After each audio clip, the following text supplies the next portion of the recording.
Live from Washington, D.C., Jay Sekulow Live.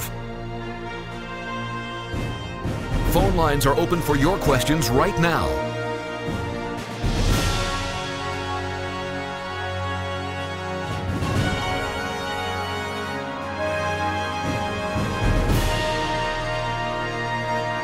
And now, Chief Counsel for the American Center for Law and Justice, Jay Sekulow.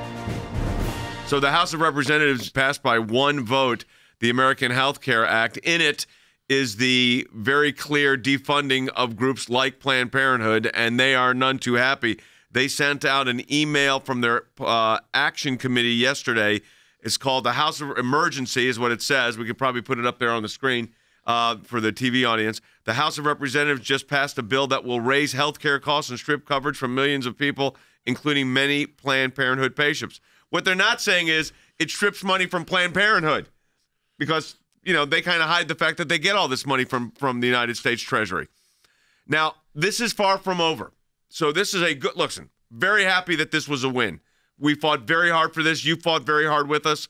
This is a good win. But now it goes to the United States Senate, and we're already seeing the United States Senate saying, well, we're not going to be bound by the House of Representatives here. We're going to craft our own bill, our own legislation. So this raises a whole host of issues. We're taking your calls on all of this. Jordan, round one, success. Round two, a fight ahead, big one. Yeah, that is. What will the Senate do? I honestly believe that most of these U.S. senators, even the ones who have talked a lot about repeal, did not believe they would actually have to tackle this maybe until the last 48, 72 hours when this came to a vote. And we actually saw yesterday, we had no idea until that vote was actually taken if they would actually take the vote. And it barely passed. So now the ball is in their court. They're saying they're going to rewrite a new health care plan. Now, timing is a serious issue here. We don't have 10 months to work on this. We have a period of time this needs to be done, probably over the next few weeks. So I don't know. Again, it's reconciliation. Yeah. So let's get Than Bennett in the conversation as well here. Than, where do you see it right now? What do you see developing? Well, I actually talked to Senate leadership this morning, Jay. They are already working on getting that CBO score, which they, by the way, have to have before considering under reconciliation. Okay. They've also put the bill to the parliamentarian to get a ruling on some of the language. But look, let's go back to Jordan's point. Timing is of the essence here. And remember, you could lose 22 Republicans in the House of Representatives. You know how many you can lose in the United States Senate? Only 2. So that just tells you how tough the fight's going to be over the next this tells you ahead. We've got a real battle ahead here, folks, without any question. Now, our phone lines are already jammed, sorry from radio audience. Facebook and Periscope comments are pouring in. I mean, literally pouring in as we are here. What are you hearing, Logan? What are you seeing? That's right. A lot of people are asking about Planned Parenthood. They're excited about that. But there are a lot of people also discussing, I think we need to go into detail about the pre-existing conditions. Yeah, that's something that even on everyone's internet, you can probably say you've seen thousands of posts. Will pre-existing conditions be impacted by this? Let's explain in detail when we get back from the break exactly what's going on. I think that's a good idea. So when we come back from the break, we're going to go into what this bill actually does as proposed by the House of Representatives, what it looks like going to the United States Senate. But round one, victory. Big fight ahead in round two. I mean, this is, you're talking about a serious, serious challenge. I think we're going to win it. But we've got a fight on our hands here, folks, and it may be fighting with some of the Republicans, quite frankly, to get this done. So we've got a lot more ahead. Let me encourage you to join us in this fight as it moves to the United States Senate to defund Planned Parenthood. Call us at 877-989-2255. That's 877-989-2255 or aclj.org to add your name to that petition to get this through the United States Senate and finally the defunding of Planned Parenthood. Back with more in just a moment.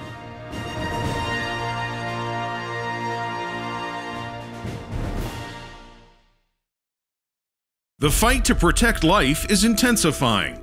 Now, with the Trump administration at the helm, efforts are ramping up to defend life and defund Planned Parenthood, the nation's largest abortion provider. In reality, what abortion is the taking of an unborn child's life. Planned Parenthood receives hundreds of millions of taxpayer dollars each year. And at the ACLJ, we're working with the Trump administration and members of Congress to stop the flow of taxpayer dollars to Planned Parenthood. America will look back on this season in history and will be mortified about what happened in the abortion industry. I didn't want anyone to see me. I didn't want anyone to know. We're aggressively fighting on Capitol Hill to stop funding big abortion. The time to do that is right now. Add your name to our petition to defend life and defund Planned Parenthood. Call 1-877-989-2255. That's 1-877-989-2255, or you can add your name online, aclj.org.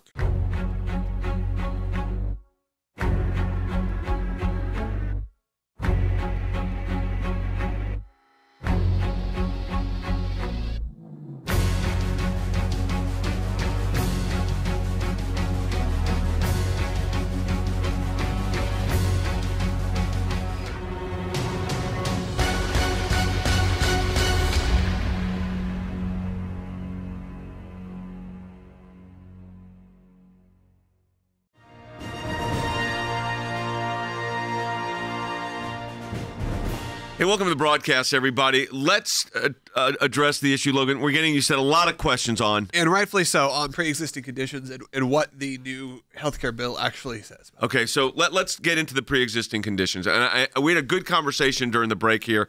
I want to give it now to our radio audience, too. So I want Jordan to set up kind of a predicate. Logan has a good analogy. We're going to use that. And then we'll go ahead and Fan will get into the particulars. Yeah, it's not compassionate, but it's fact, is that insurance is to benefit those of us who keep paying into it when we aren't sick. So then when we do get a condition, if that ever happens to us, that does it, that we are then covered because we have decided to spend money for years in case of that situation. Insurance is not for you to wait until you get sick and then try to buy the same cost that I've been paying for. That's really not fair of a system. Now, we're trying to figure out how do you get people into the situation. So yes, what is a pre-existing condition? Also, right. But there's a way it's being handled in the bill. But people are also concerned about specific things that they're also seeing, and maybe we could discuss that too. Yeah. As what is considered now a pre-existing condition. You're hearing a lot of people say, pregnancy becomes a pre-existing condition. These kind of things. What does that actually mean? What does that mean for the user? Certain time frames of your life, if you are a certain age, a female, they can realize that you will likely have a much more significant cost of a healthcare stay because they can do a percentage of how many of those women are going to be pregnant. So is it a pre-existing condition to an extent? It's something they can prepare for. Right. Now, if you've been paying into insurance before you got pregnant, no change. It doesn't matter how complicated your pregnancy becomes. Here's what you've got. Than, there's going to be a high-risk pool. Let's talk about the particulars on this because this seems to be where the questions are coming in. We'll take some phone calls as well. But Than, go ahead.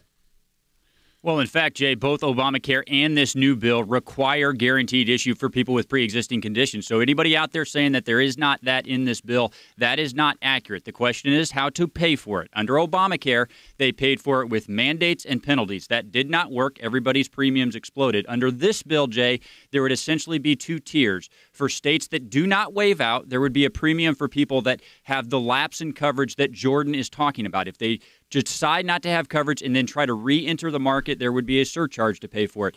The other one, Jay, for the very limited number of people who might be in a state that waive out and then try to buy on the individual market after a lapse in coverage, that's where the high-risk pools come in. The state would be required to have it. And by the way, Jay, they would get federal assistance. That was what the Fred Upton Amendment was all about. He wanted another $8 billion. That is $138 billion to help states with those pools. So look, you cannot be denied coverage because of a pre-existing condition. The only change here has been how to pay for it, and I would argue this is a much better way to pay for it. We know the way under Obamacare, Jay, already failed. Yeah, no, it did not work. So I mean, this is I think a very good attempt to make this work. Now, there's going to be a real fight in the Senate on all this, including the Planned Parenthood funding. I mean, this is going to be a big deal. But I think we've been able to answer the pre-existing condition question. So it's answered. But that is the whole idea of insurance. You have insurance so that when that situation happens. But if you have insurance now and you're going to have to change insurance, that pre-existing condition is not going to disqualify you from insurance. So it's very important for you to understand that. We have a lot of phone calls coming in and a tremendous amount of comments. Yes. So, Logan, how do you want to start it? You want to start with the call? Yeah, let's start with some calls. Let's go to Michael, who's calling from Los Angeles, California. You're on the air. California definitely represented today. So yeah. Hey, California. Hi, Michael. Hi, how you doing, Jay? Good. Yeah, my question is, my wife came home yesterday, and she told me that because of this bill, this partial bill of repealing Obamacare passed, that the courts will drop myself and my daughter off her insurance if nothing changes in the next couple of years. I'm concerned about that, if that is in fact true. So let me defer to Than on the mechanics of how that's going to work. I mean, this is we're getting a lot of comments coming in also on the pre-existing condition situation. Than, you go ahead first. There'd be no way that the court would rule that, Jay. I mean, this will change the mechanism for the individual market, and it will change the federal exchange under Obamacare. But there's no way that a court is going to order an insurance company to drop people from their coverage. So there's not a court proceeding here that's going to do that. I'm seeing this all these comments. Well, you're not right on pre-existing conditions because if I want to switch insurance companies, but if you want to change companies or change coverage, and you're talking about a private market, I mean, you can have regulations on them. But remember how much do you not want the government in? How much if this new company that you're shifting to now knows you're trying to shift to them and you've got this now condition which exists, they factor that into they're going to have to. It's going to cost more. You are going to cost more. But it does now. Yes, I mean that's what I don't think people understand is first of all how few people actually. I mean, let's ask this question to Facebook: how many of them buy their own insurance and don't get it through their company? Right. And how much of this is just people who are scared of rhetoric and this goes to if you're a true conservative, and this is the problem with entitlement programs, why are we putting these programs in place in the first place and having people rely on government? That sets up a very dangerous precedent when all of you get so concerned. This is why we said Obamacare, it would be so tough to get rid of. Because once we put in place entitlement programs in our country, very hard to roll them back. If I tell you all right now I want to reform Social Security, you freak out. Medicaid, you freak out. Medicare, you freak out. And yet you're all against government running programs. Right. Well, that's more than 1/6 of the U.S. economy, and you're letting the government run it. Choose who you are. Are you a real free market-based conservative, or are you really just scared and you want the government running everything for you? But it's important to underscore here that pre-existing conditions are not disqualifying people from insurance coverage. Okay, so this is what the left is trying to sell you, but that's not the fact. But again, if you have a free market, that's going to be factored into. And by the way, if you don't have a free market, it's also factored into the cost of the insurance. So don't kid yourself on this. This isn't the reality. All right, let's take another caller comment. Right, let's go to Kelly in Santa Barbara, California. Hi, Kelly. Hi, thank you for taking my call. So it's my understanding that in the Senate, one of the major oppositions to this is that the cap that's been put on Medicaid or Medi-Cal. And I'm a health insurance agent. I've been one for 20 years. Yep. And what I've been experiencing over the last 4 years is that Medi-Cal is forcing people to go on Medi-Cal that don't want to be on Medi-Cal. Right. I have clients. Every year, Medi-Cal raises the financial threshold or income level that my clients have to have or meet to not be put on Medi-Cal. And I have more and more clients that are being pulled on a Medi-Cal, and they want to go back to having health insurance. They want to go back to paying the premiums they are paying, and they don't want to be on Medi-Cal. Because they don't want to be on a government. Because they don't want to be on a government program, right? Yeah, their only other choice for some of them is to buy outside the exchange.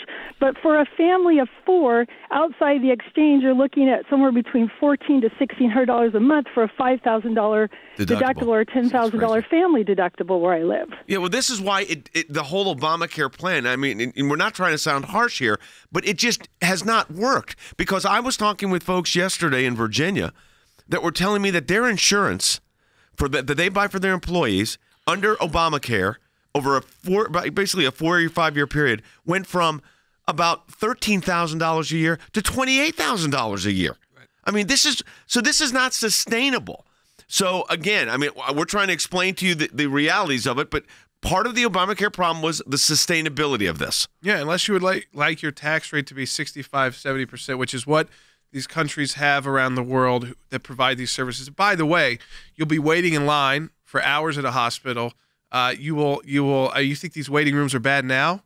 I mean, understand what it's like. And if you're older and you get one of those conditions, you are cut out. They will not cover it. They will say, they won't do the surgery. It is not worth us trying to save your life. Save you. We will make you comfortable, but we are not going to try and save you. So if you want those kind of decisions, look to those European models. They've been doing it for decades and providing that for their people. And that's why they come here for medical care. And that's why if they've got money and they want to save their life, or make or get a life-changing surgery at 60 plus years old, they come to the United States of America to have it. So, Than, let's go through this, because I think we're still getting questions on it, on the waiting periods and things like this. Let's go through the particulars there.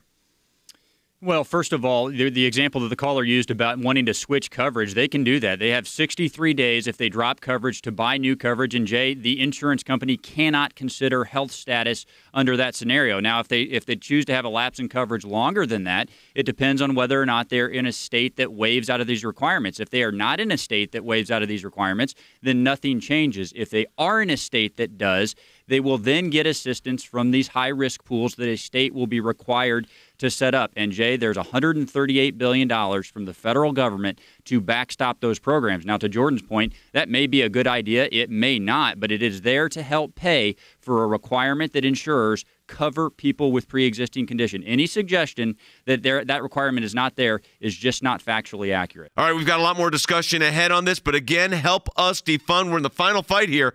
Now it goes to the United States Senate. We won in the House, barely, but we did win. Now the defunding of Planned Parenthood. You could call us at 1-877-989-2255. That's 877-989-2255 to add your name to the petition, or go to aclj.org. That's aclj.org, or 877-989-2255.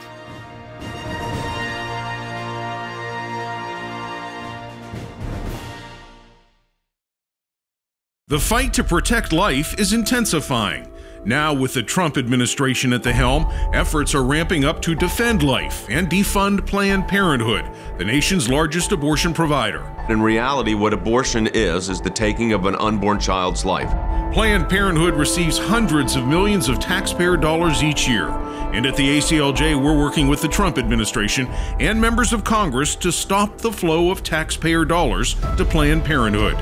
America will look back on this season in history and will be mortified about what happened in the abortion industry. I didn't want anyone to see me. I didn't want anyone to know. We're aggressively fighting on Capitol Hill to stop funding big abortion. The time to do that is right now. Add your name to our petition to defend life and defund Planned Parenthood. Call 1-877-989-2255. That's 1-877-989-2255, or you can add your name online, aclj.org.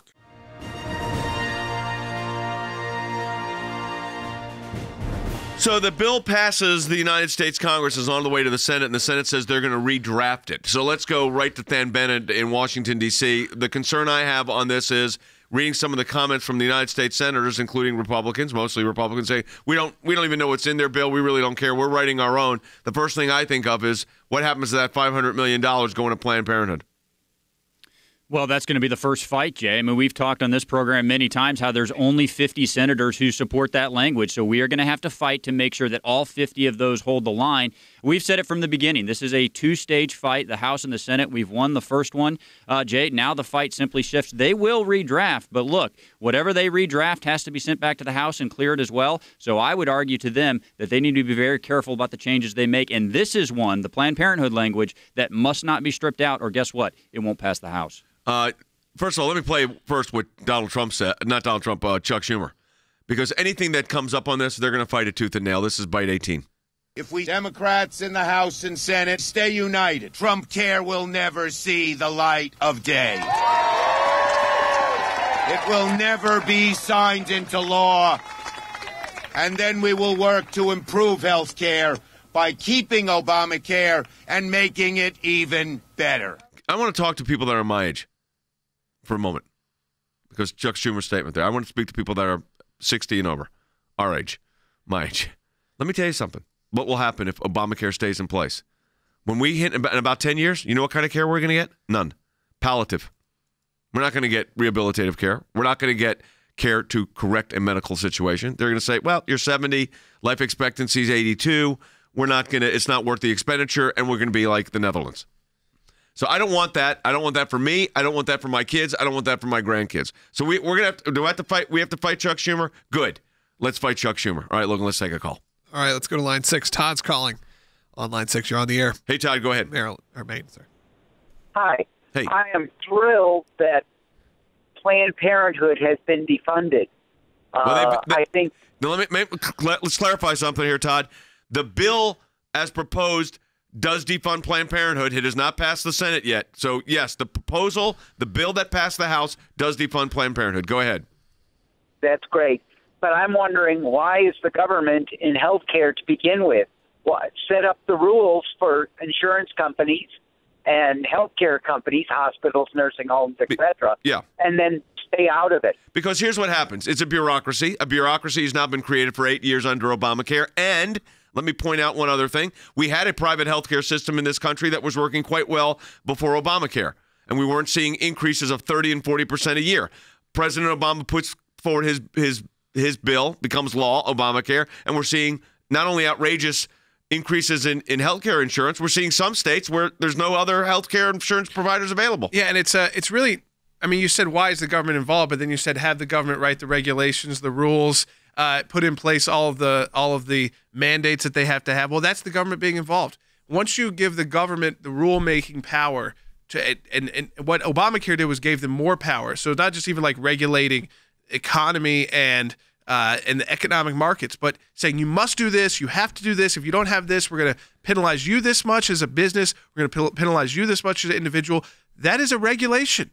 So when you say, why is the government involved, but then I want the government to regulate it for me, you are asking the government to run it for you to some extent. The question is, a Republican government, conservative, would probably run it less. So they're going to put less requirements and restrictions on it. A Democrat, liberal government is going to say more restrictions, more requirements that you have to meet because we want you to. So either way, you are asking the government to run it when you make statements like, I want the government to make the rules and regulations.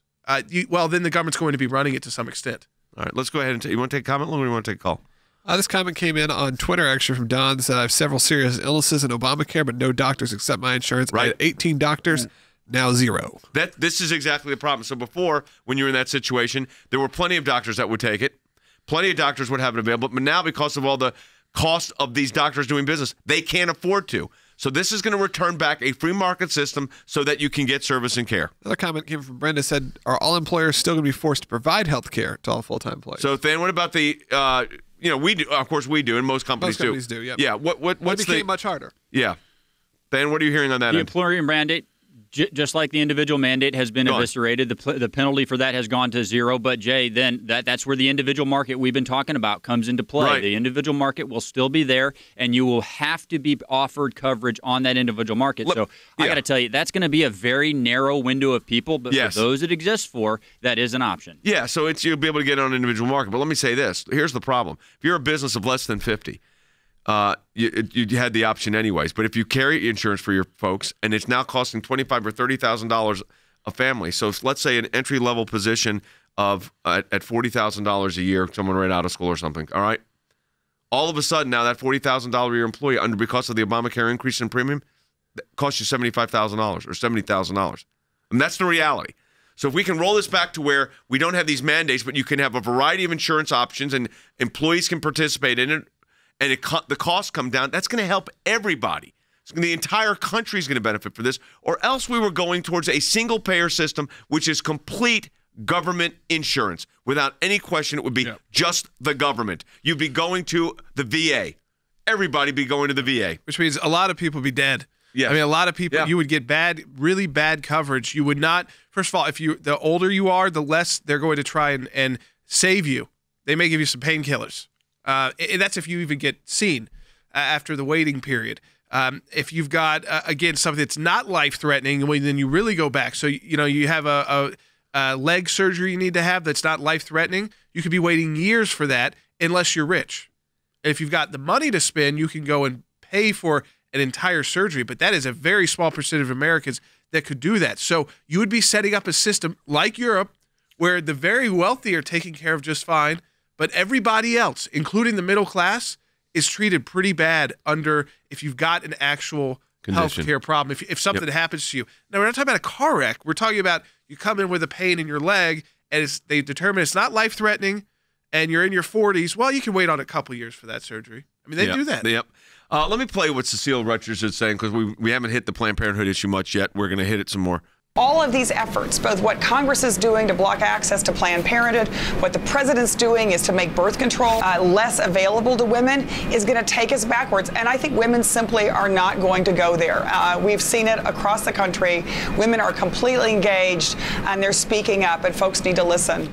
I want to take a moment and show you a portion of our film, Abortion, Inc. If you want to know why we should not be funding Planned Parenthood, here's the reason. In a landmark ruling, the Supreme Court today legalized abortions. I'm proud to be here today speaking on behalf of Planned Parenthood. I think what we need to look at is the business of abortion.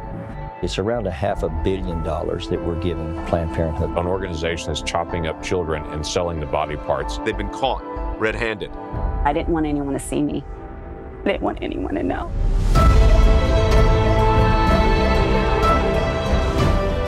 We really did treat women like second-class citizens. Planned Parenthood really is Abortion, Inc. They believe that they're doing a service. Well, that child is in a surgical tray. I would tell you that child has value. Well, I think the greatest sin in the world is bringing children into the world.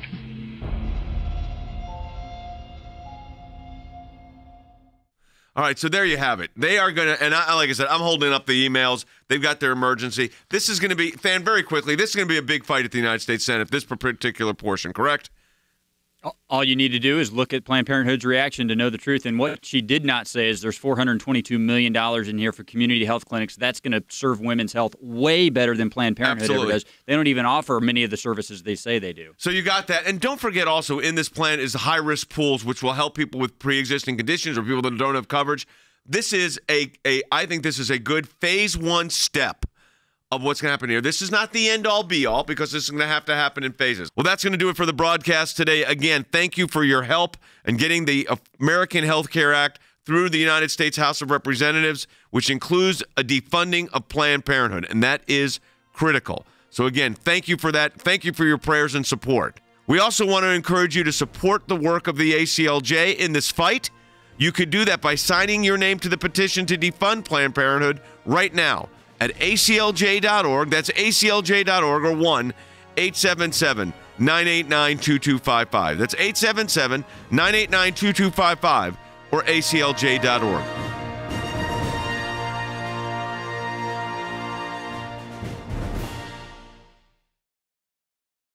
The fight to protect life is intensifying. Now, with the Trump administration at the helm, efforts are ramping up to defend life and defund Planned Parenthood, the nation's largest abortion provider. In reality, what abortion is the taking of an unborn child's life. Planned Parenthood receives hundreds of millions of taxpayer dollars each year. And at the ACLJ, we're working with the Trump administration and members of Congress to stop the flow of taxpayer dollars to Planned Parenthood. America will look back on this season in history and will be mortified about what happened in the abortion industry. I didn't want anyone to see me. I didn't want anyone to know. We're aggressively fighting on Capitol Hill to stop funding big abortion. The time to do that is right now. Add your name to our petition to defend life and defund Planned Parenthood. Call 1-877-989-2255. That's 1-877-989-2255, or you can add your name online, aclj.org.